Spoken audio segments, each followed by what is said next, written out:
warahmatullahi wabarakatuh. Apa kabar anak-anak? Apakah kalian sudah melaksanakan aktivitas hari ini? Murojaah, sholat duha, sholat 5 waktu, atau membantu orang tua? Oke, kalau sudah semuanya, mari kita mulai pembelajaran hari ini dengan membaca basmalah bersama-sama. Bismillahirrahmanirrahim. Mari kita lanjutkan pembelajaran tematik hari ini. Tema 1, subtema 2, yaitu tentang macam-macam otot dan fungsinya. Perlu kita ketahui, setiap aktivitas yang kita lakukan membutuhkan banyak aktivitas kerja otot. Contohnya bersepeda, kemudian bermain bola, atau berlari setiap pagi hari. Setelah kita mengetahui beberapa aktivitas yang dipengaruhi oleh kerja otot, nah, apa sih sebenarnya pengertian otot itu? Otot adalah sebuah jaringan dalam tubuh manusia yang berfungsi sebagai alat gerak aktif yang menggerakkan tulang. Otot memiliki 3 kemampuan, yaitu yang pertama kontraktilitas, atau disebut dengan kemampuan memendekkan saat terjadi kontraksi. Kemudian yang kedua, ekstensibilitas, atau disebut kemampuan memanjang. Dan yang ketiga adalah elastisitas, atau kemampuan kembali ke ukuran semula. Berdasarkan letaknya, otot manusia dibagi menjadi 3, yaitu 1. Otot polos. Otot polos dikenal juga sebagai otot tidak sadar karena ketidakmampuan kita untuk mengontrol gerakannya. Otot polos ditemukan pada saluran pernafasan, saluran pencernaan, saluran reproduksi, pembuluh darah, dan getah bening. Ciri-ciri otot polos berbentuk seperti perahu, terletak pada organ dalam, gerakannya lambat, mudah lelah, dan bergerak tanpa perintah otak. 2. Otot lurik atau otot rangka atau disebut otot serat lintang. Otot rangka memiliki fungsi utama untuk menggerakkan kerangka kita. Otot rangka juga kadang-kadang disebut otot sadar karena dapat dikontrol melalui rangsangan saraf dari otak dan mengirim pesan ke otot. Ciri-ciri otot lurik: berbentuk silindris dengan garis gelap terang, melekat pada rangka, bekerja secara sadar atas perintah otak, dan cepat lelah. Dan yang ketiga adalah otot jantung atau disebut dengan miokardium. Otot ini ditemukan di dalam jantung.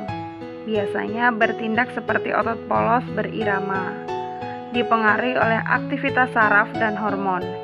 Jenis otot ini ditemukan hanya pada dinding jantung saja. Ciri-ciri otot jantung: berbentuk silindris, mempunyai percabangan, terletak pada jantung, bekerja tanpa perintah otak, dan dia tidak mudah lelah. Setelah kita mempelajari tentang macam-macam otot beserta fungsinya, ternyata otot dan tulang merupakan pembentuk sistem gerak manusia. Kebugaran otot dapat dilihat dari kekuatannya, ketangguhannya, dan kelenturannya.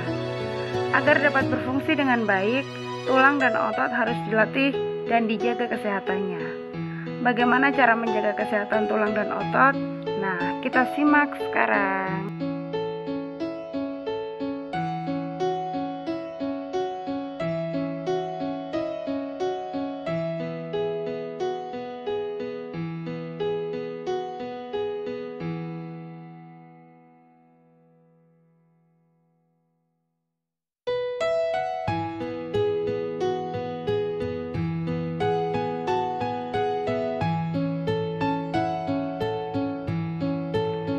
Dalam sistem gerak terdapat 2 alat gerak, yaitu alat gerak pasif dan alat gerak aktif.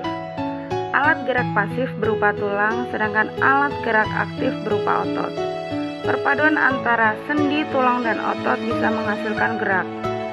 Gerakan otot dikelompokkan berdasarkan arah gerakannya, itu ada 2, yaitu antagonis dan sinergis.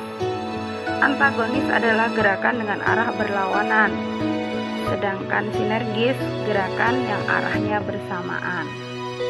Arah gerak otot adalah meluruskan, membengkokkan, menjauhkan, mendekatkan, gerakan ke bawah dan ke atas, menengadah dan menelungkup.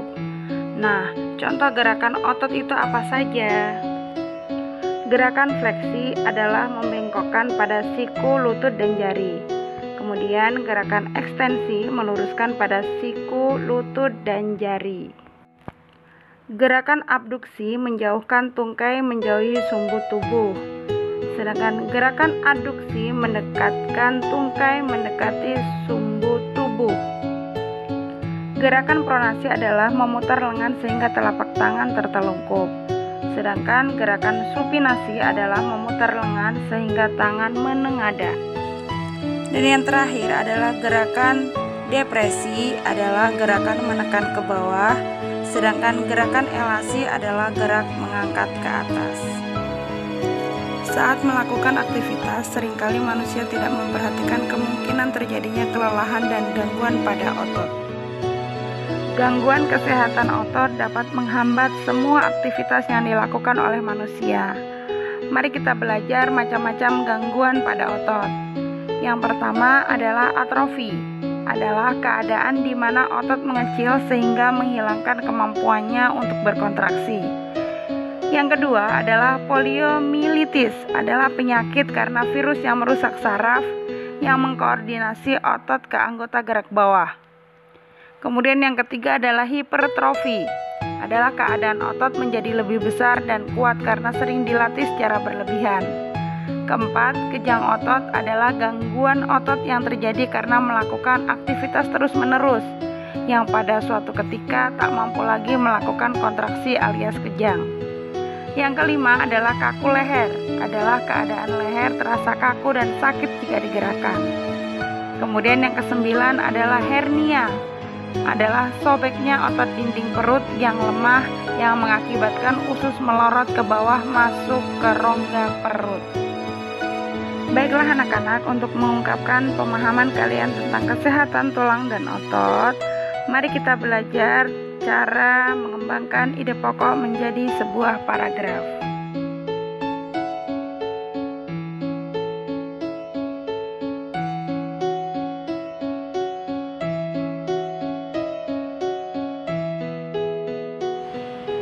Demikianlah pembelajaran kita hari ini. Mari kita lafazkan hamdalah, alhamdulillahirabbil alamin.